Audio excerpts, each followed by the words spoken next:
Hi, everybody. Wow, that bio made me tired. I don't always think I did all of that, but thank you for being here. Thank you for inviting me. I know some of you from the honors program, and it is an honor to be here. And a subject that is near and true to my heart because Buffalo's about to tell its new story. So perhaps I'm here to provide a cautionary tale. When we have Renaissance and Reborn and all of these new flashy ideas coming, historically, we, the West, have a tendency to leave out stories. So I'm here to say we can learn. We can learn from two very important populations. One, the country of Rwanda, which I have the honor of spending a lot of time with my students. And two, our population right here, emerging population of refugees and immigrants from a multitude of countries. I'll tell you more as we move along. So the Anne Frank project is really a great professional mistake. In 2006, we did a production of the Diary of Anne Frank. And those of you who've been to the campus of Buffalo State, you will see that one of our greatest attributes is that we are incredibly diverse. So we decided in this production to have two Anne Franks, a Jewish Anne Frank and also a Rwandan Anne Frank, making the point that there is possibly an Anne Frank in every genocide, which made me think as a researcher, how important are stories outside the theater? Yes, Anne Frank was an incredible writer, an incredible diary, and an incredible soul. But how many diaries have we missed? Right now there's a Syrian diary. Right now there is a little boy in the Congo who has a story to tell. So the Anne Frank project, in short, is committed to continuing those stories that young people in particular, that their stories were cut off because of the atrocities of adults. So I'm proud to direct it.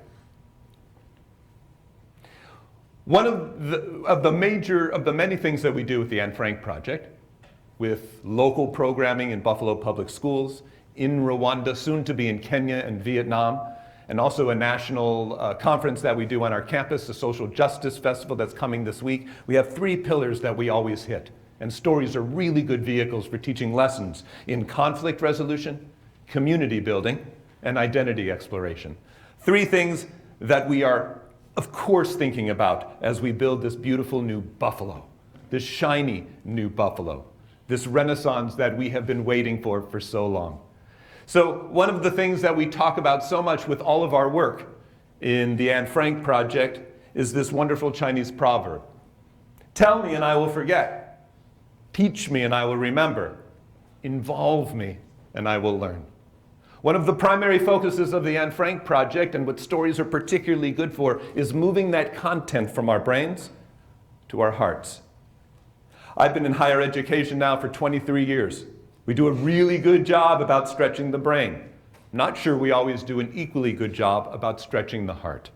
And one of the things that I have seen since I've been out of school for a long time is that life is certainly as much heart stretching as it is brain stretching. So that involving, that kinesthetic energy and that potential that stories have is really important and a place that we hang our hat with the Anne Frank project. So in keeping with that, I can't just sit here and talk to you. I have to involve you.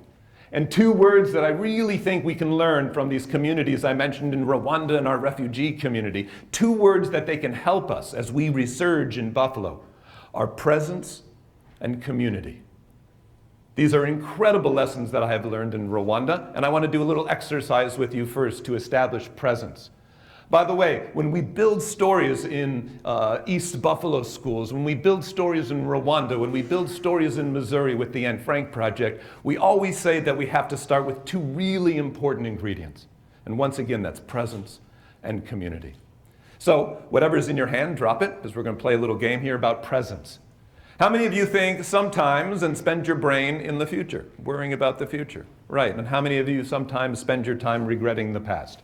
Those of you who are not raising your hands are lying, right?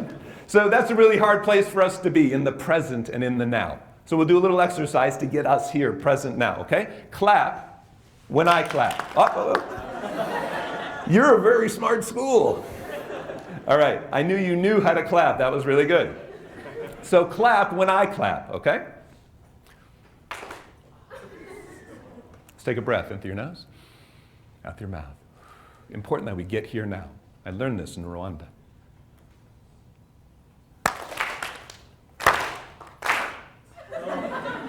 So you're so smart, you said 1, 2, he must be doing 3 next. Okay, here we go. Let's get present in through your nose, out through your mouth. Clap when I clap.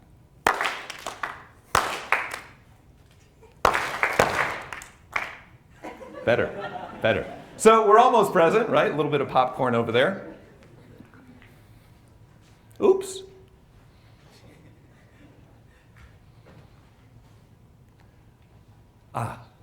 Presence, that was nice. Thank you, Anne Frank. Presence and community. We have to become a community. So I'm going to talk a lot about Rwanda, this second home, in a moment. But in Rwanda, they don't say hello to each other like we do in the West, right? Hey, how's it going? I'd rather not talk to you. I'd rather not connect. In Rwanda, they celebrate presence by saying muraho. Repeat after me. Muraho. And muraho doesn't mean hello. It means I celebrate your presence. How cool is that, right? Not just saying hello, but I celebrate your presence. So put your hands up, look at me, and on 3 you're going to say muraho, but you're going to think I celebrate your presence. Ready? 1, 2, 3. Okay, that was a little muraho. All right. So now let's go to English. Just say I celebrate your presence. Ready? 1, 2, 3. Oh, that was nice and shiny. So now say muraho and mean that. 1, 2, 3. Muraho. Okay, good. Look to somebody else. Celebrate their presence. Go. Good. One more.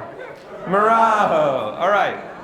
Good. Everybody's smiling, right? You look around because the establishing of presence and community means we're ready to tell stories, means we're ready to build community. That's the rebirth, right? I've done that over and over again. Nobody ever does muraho and said, well, I hated that, right? That was pretty cool.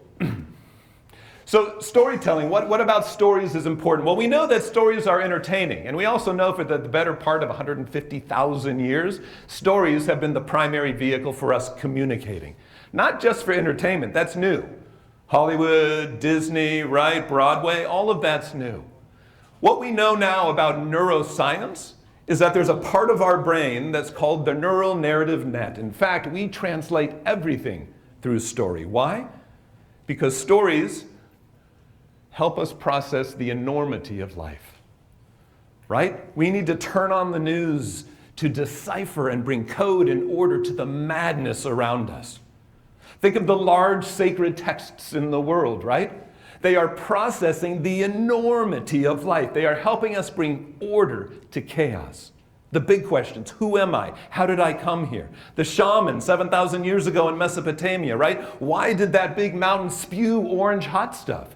Well, the shaman went from village to village and said, it's because the gods were angry. We need to sacrifice to them, and then all of a sudden our crops will grow.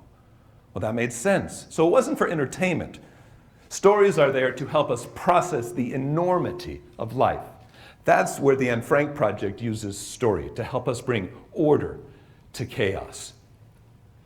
So presence and community, 2 great additions to Buffalo's rebirth. I talked about muraho a little bit. I celebrate your presence.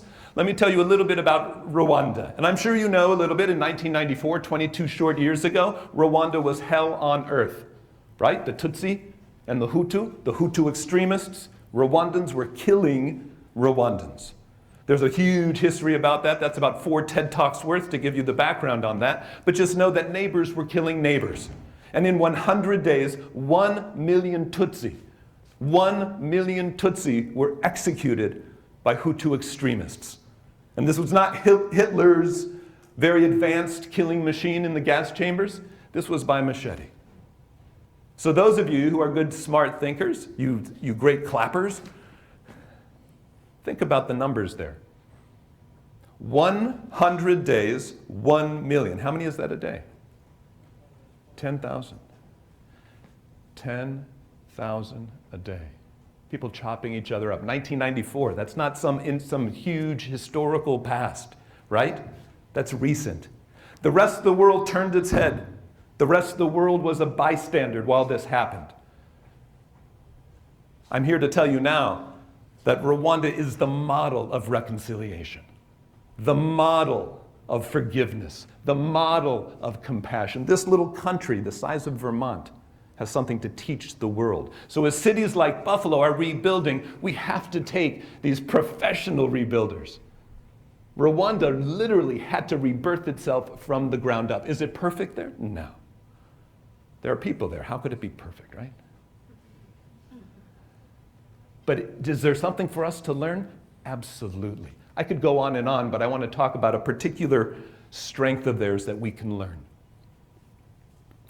Rwandan genocide heirs, thousands and thousands and thousands of them who did the killing, were in prison for a long time. And those who confessed and could locate mass graves and seemed to be good of heart, which is an African standard, honest about it, they were moved to work camps. And what did they do in work camps? For 6, 7 years, they built blocks to build houses. Literally, the symbolism is intentional. They are rebuilding the country they tried to destroy in 1994. These prisoners are treated like human beings, not like numbers. The full intention of teaching them to reconcile, learn about reconciliation, and then eventually be productive Rwandans again. One by one, let's build this country up as forgivers, as vehicles for compassion. So, when they are eventually let out of these work camps, they are instructed to go to their victim. Go to their victim, knock on their door, and say, "My name is Drew, and I am responsible for the death of your children. I ask for your forgiveness." Right? The victim is encouraged to do what? Forgive. To forgive. Apology, forgive, and the two of them are bound to create a reconciliation process on their own. On the right, a perpetrator. On the left, a victim. This is from a New York Times Magazine article. This is a text from the perpetrator. I know you know how to read, but I'll read it with you. "Because of the genocide perpetrated in 1994, I participated in the killing of the son of this woman. We are now members of the same group of unity and reconciliation. We share in everything. If she needs some water to drink, I fetch some for her. There's no suspicion between us, whether under sunlight or during the night. I used to have nightmares recalling the sad events I have been through, but now I can sleep peacefully. And when we are together, we are like brother and sister. No suspicion between us." Say that last sentence with me out loud. And when we are together, we are like brother and sister. No suspicion between us. Quietly listening is one thing, saying it out loud is another. That's the perpetrator. I know what you want. The next slide. Here's what the victim said. "He killed my child. Then he came to ask me pardon. I immediately granted it to him because he did not do it by himself. I was pleased by the way he testified to the crime instead of keeping it in hiding, because it hurts if someone keeps hiding a crime he committed against you. Before, when I not yet granted him pardon, he could not come close to me. I treated him like an enemy. But now, I would rather treat him like my own child." Let's read that last sentence together again. "But now, I would rather treat him like my own child." What? This happens over and over and over again. The courage to be present in front of each other, to do things like second chance, real forgiveness. I'll tell you an honest truth. Before I started going to Rwanda 10 years ago, I didn't believe in forgiveness. I talked about it in temple and I hear about it in church and mosque. It wasn't until I went to Rwanda that I saw it as a verb. Forgiveness is a verb. And one by one and situation by situation, Rwanda is building itself based on forgiveness. That's one of many stories I could tell you about Rwanda. How do we learn lessons of community? Well, Buffalo's newest stories are the most to cherish, right? You know by now, 15,000 refugees and immigrants in Buffalo. That's a good fortune. That's a good thing. That's not a terrible thing, despite what you hear from certain people running for certain offices in certain countries. Are you kidding me? Buffalo, America, was born on refugees, unless you're Native American, right? Absolutely. So I have the great pleasure of working in a place of community, the new Lafayette High School. One grade at a time, we are changing that school. Right now we have 99 ninth graders who have not been in America for longer than 3 years. 99 ninth graders, 59 languages. Yeah, so we don't know many of those languages, right? But it's like going to the UN. It's glorious. We've been at the Lafayette proper for 2 years now. And the sense of community is tangible. Because the communities they come from in Burma, in Somalia, in Rwanda, in the Congo, they all know one simple thing, that we comes before me. That we comes before me. I was taking one of my really, really wonderful Burmese students around Buffalo State because she wanted to use one of our facilities. And I said, sure, you could use one of our facilities. We're walking around and she's with some of her friends and she's speaking Burmese. I don't speak Burmese. But she was saying this, Burmese, Burmese, Burmese, Burmese, Burmese, American system. Burmese, Burmese, Burmese, Burmese, American system. I said, well, I understood American system. I said, what did you mean by that? And she said, well, we were talking about food for the event and there's no word in Burmese that we have for everybody pays for themselves. There's no word for it. So we have to say, American system. I was shocked and humiliated. I apologized for an entire country. A country built on me, not we. One more quick story about our wonderful friends at Lafayette. Buffalo's United Nations. It's an incredible place to celebrate. We build plays together, and last year I had 20 students from 16 different countries who were meeting once a week for a whole year, and then we put on a play. We build a story about them. And this group was particularly frustrated with how they were being mischaracterized. The Muslim girls said, we're not terrorists. Of course not. The Puerto Rican children were saying, we're not just like every Hispanic group. The Burmese were saying, we're not like the Karen. So I said, hold on. This is great. It's what our play should be about. So why don't we do some research projects where you tell us the truth about your culture, about your organization. And they did. And these were incredible. Some of them were danced, some of them were PowerPoints, some of them were writing, and all of them had food. All of them had food. So we gathered afterwards and I said, what was the most amazing thing you learned from each other's presentations?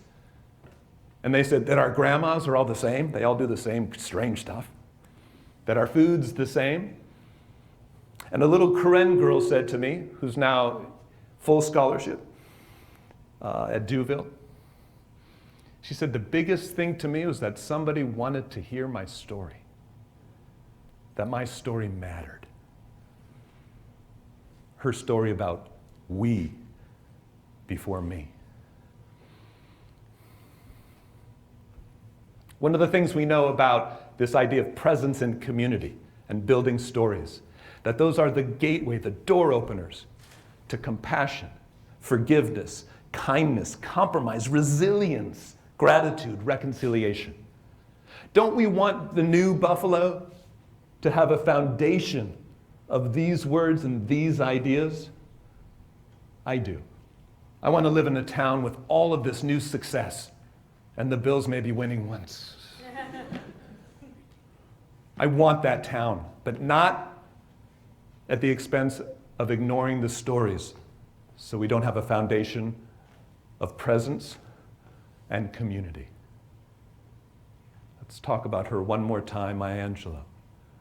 There is no greater agony than bearing an untold story inside you. I see it every day in our work. Buffalo has this opportunity to listen to everybody's story. Listen to stories far away like Rwanda to learn those valuable lessons of presence. And listen to those incredible refugees and immigrants who have come to Buffalo as their new home to teach us valuable lessons of community. That's a story I'll be proud of. Thank you very much.